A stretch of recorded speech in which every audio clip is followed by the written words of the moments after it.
I never imagined I would find myself standing at the gates of an ancient castle in the heart of Transylvania, much less inheriting it. The news came out of nowhere, like a shadow slipping silently through the cracks of my carefully ordered life. A distant relative, someone I'd never heard of, had left me this imposing, crumbling fortress. My friends joked about it being the set of a horror movie, and I laughed along, but something about the place felt wrong. The castle loomed before me, its jagged turrets piercing the sky like broken teeth. The wind howled through the mountain pass, carrying with it whispers that seemed to speak my name. As I stepped through the massive iron gates, the air grew colder, and the scent of decay filled my nostrils. The castle's walls were covered in ivy, as if nature itself was trying to reclaim the land from the darkness that clung to it. I couldn't shake the feeling that something was watching me, waiting for me to make the first move. Inside, the castle was a maze of stone corridors and forgotten rooms, each more foreboding than the last. The floorboards creaked underfoot, and every shadow seemed to hide something sinister. I should have felt fear, but instead a strange pull guided me deeper into the heart of the castle, as if an invisible hand was leading me towards some inevitable fate. I came to a grand hall, dominated by a massive fireplace, its flames long extinguished. Above it, a portrait of a man, pale and gaunt, with eyes that seemed to burn with an inner fire, hung in an ornate frame. His resemblance to me was unsettling. The longer I stared at the painting, the more alive it seemed, as if the figure inside was watching me, waiting for me to acknowledge him. That night the nightmares began. They were vivid, terrible dreams of blood and shadows, of creatures that moved in the night, and of a hunger that gnawed at my very soul. I would wake in a cold sweat, my heart racing with the taste of copper on my tongue, and the echo of a voice I didn't recognize whispering in my ear. Days turned into nights, and nights into a blur of sleepless terror. The castle seemed to shift around me, its corridors growing longer, its rooms darker, and the feeling of being watched growing ever stronger. I began to hear things, footsteps echoing behind me, the rustle of cloth just out of sight, and that same voice, always whispering, always calling me deeper into the darkness. It wasn't until I discovered the journal that I began to understand the true nature of my inheritance. Hidden in a secret compartment behind the portrait, the journal was old, its pages yellowed and brittle. It belonged to the man in the painting, a distant ancestor whose name I dared not speak. His writings were filled with madness, tales of an ancient curse, a bloodline tainted by the darkest of evils, vampirism. He wrote of his desperate attempts to fight the curse, of the endless hunger that drove him to commit unspeakable acts, and of an ancient artifact hidden somewhere within the castle, the only thing that could break the curse and free his descendants from the darkness. But as I read on, the journal took a darker turn. His writing became frantic, erratic, as if he was losing his grip on reality. He wrote of shadows that moved on their own, of eyes watching him from the dark, and of a voice, soothing, hypnotic, that promised him power, immortality, if only he would give in to the hunger. I could feel it too, the hunger, growing stronger with each passing day. It gnawed at me, whispered to me, tempted me with visions of power, of immortality. I knew I had to find the artifact, to destroy it before the curse consumed me. But the castle was vast, and the shadows were closing in. I could hear them, moving just beyond the edge of the light, waiting for me to falter. And then on the third night I heard it, footsteps, slow and deliberate, echoing through the corridors. They were coming closer, each step a countdown to my doom. I grabbed a candelabra and made my way to the source of the sound, my heart pounding in my chest. As I turned the corner, I saw a figure, tall and cloaked, standing at the end of the hallway. It didn't move, didn't speak. It just watched me, its eyes glowing like embers in the darkness. I raised the candelabra, its light flickering, casting long shadows on the stone walls. But the figure remained still, its presence more terrifying than any nightmare I had ever known. And then, without warning, it was gone, vanishing into the shadows as if it had never been there at all. I ran back to the grand hall, my mind racing, my body trembling. The journal lay open on the table where I had left it, and as I approached, the pages began to turn on their own, as if guided by an unseen hand. The last entry, scrawled in blood, was a single word: run. But it was too late. I could feel the darkness closing in, feel the curse tightening its grip on my soul. I had to find the artifact, had to destroy it before I became the very thing I feared. But as I turned to leave, the door to the grand hall slammed shut, and the shadows began to move. They were coming for me. The cold grip of fear settled into my bones as I stared at the door, now sealed shut by an unseen force. The shadows in the room twisted and writhed, almost alive, as if they were waiting to devour me.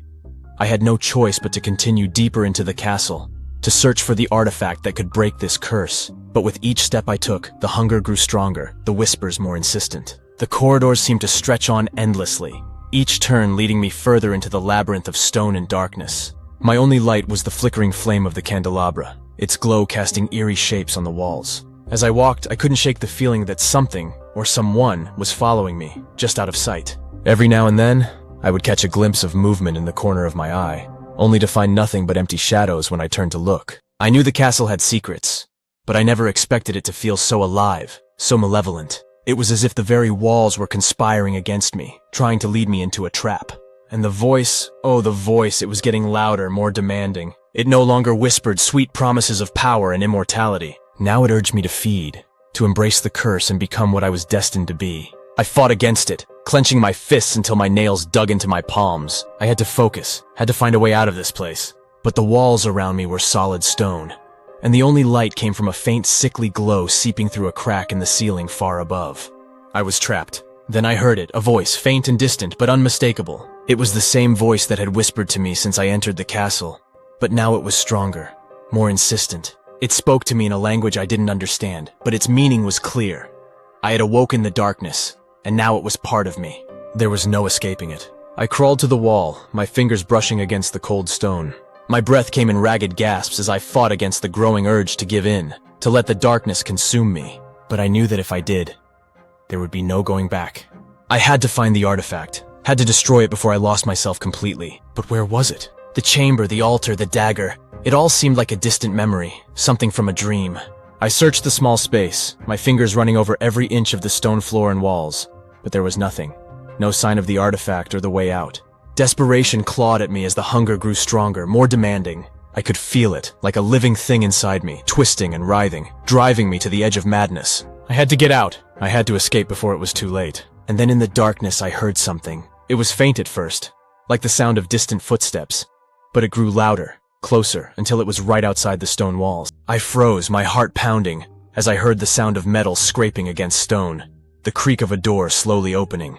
A sliver of light pierced the darkness, and I shielded my eyes as the door was pushed open. Standing in the doorway was a figure, tall and cloaked in shadow, their face obscured by the hood they wore. The light behind them cast long menacing shadows across the floor, and I could feel the darkness inside me stir, responding to their presence. Who are you? I managed to croak, my voice hoarse and trembling. The figure didn't answer. Instead, they stepped forward, their movements slow and deliberate, as if they were savoring the moment. I tried to back away, but there was nowhere to go. I was trapped, cornered, with no way out. As they drew closer, I could see their eyes, glowing red, just like the creature in the chamber. But these eyes were filled with something more, something ancient and powerful. They stared into me, through me, as if they could see the darkness inside me, the curse that was slowly consuming my soul. The figure reached out, their hand cold and clawed, and I felt a wave of terror wash over me. I wanted to scream, to fight, but my body wouldn't respond. I was frozen, paralyzed by the fear that gripped me. Then, without warning, the figure grabbed me by the throat and lifted me off the ground with impossible strength. I gasped for air, my hands clawing at theirs. But it was no use. Their grip was like iron, unyielding and merciless. "Welcome to the Bloodline!" they hissed, their voice a low, guttural growl that sent shivers down my spine. "You belong to us now."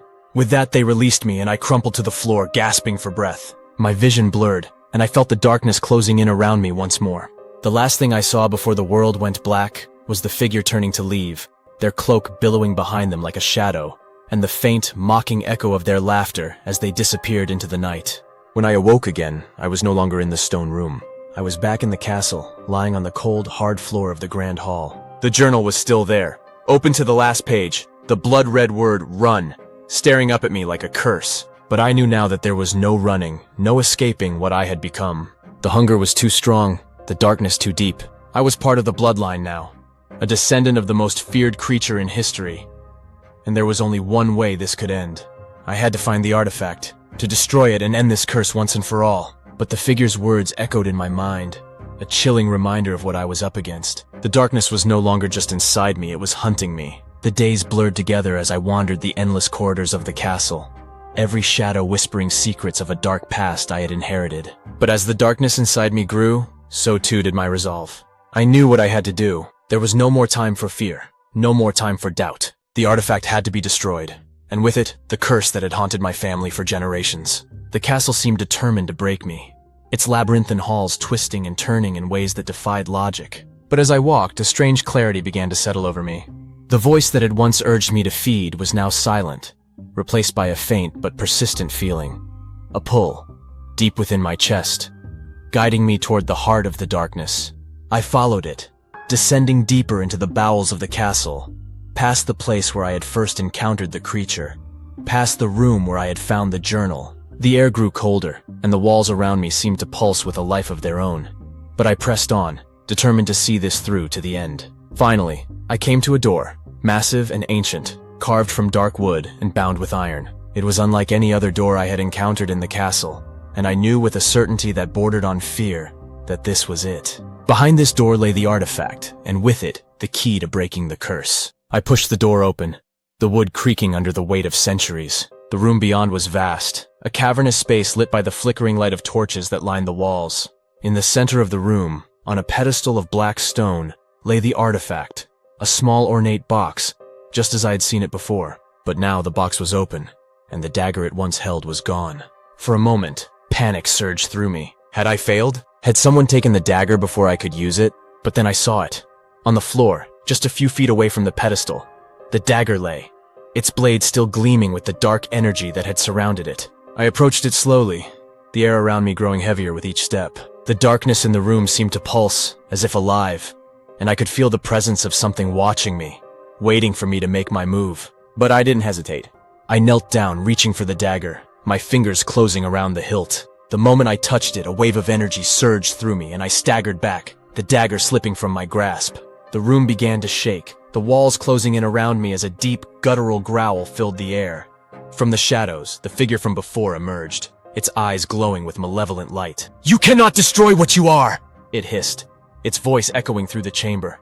"The darkness is in your blood, in your very soul. You belong to us." But I didn't listen. I picked up the dagger once more, feeling its cold weight in my hand. The figure lunged at me, its claws outstretched, but I was faster. With a cry of defiance, I plunged the dagger into the ground, driving it deep into the stone. For a moment, nothing happened. The figure loomed over me, its eyes blazing with fury. But then, the ground beneath us began to crack, light spilling out from the fissures as the dagger pulsed with a brilliant, blinding light. The darkness in the room shrieked, recoiling from the light as the figure stumbled back, its form beginning to waver, to dissolve into the shadows. "No!" it screamed, its voice filled with rage and terror. "You cannot escape the bloodline! You cannot escape your fate!" But the light only grew brighter, filling the chamber, driving away the shadows, the darkness. I could feel it now. The curse, the ancient evil that had plagued my family, being ripped away, torn apart by the power of the artifact.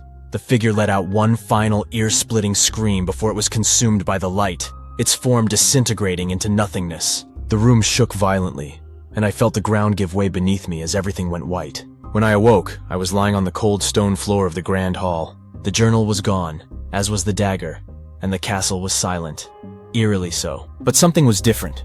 The air felt lighter, the oppressive weight of the darkness lifted. The hunger that had gnawed at me for so long was gone, replaced by a sense of peace I hadn't felt in what seemed like an eternity. I stood slowly, my body aching but whole. The castle, once a prison of shadows and fear, now felt like just that. A castle, old and worn, but no longer haunted by the darkness of my ancestors. I made my way to the main doors, the light of dawn streaming through the cracks. As I stepped outside, I breathed in the fresh morning air, a smile spreading across my face. The curse was broken. The bloodline was free. For the first time since I had arrived in Transylvania, I felt hope. The darkness was gone, and with it the weight of my family's curse. I was free to live my life, unburdened by the sins of the past. As I walked away from the castle, the sun rising over the mountains, I knew that I had won. The darkness, the curse, the fear, it was all behind me now, and I would never look back.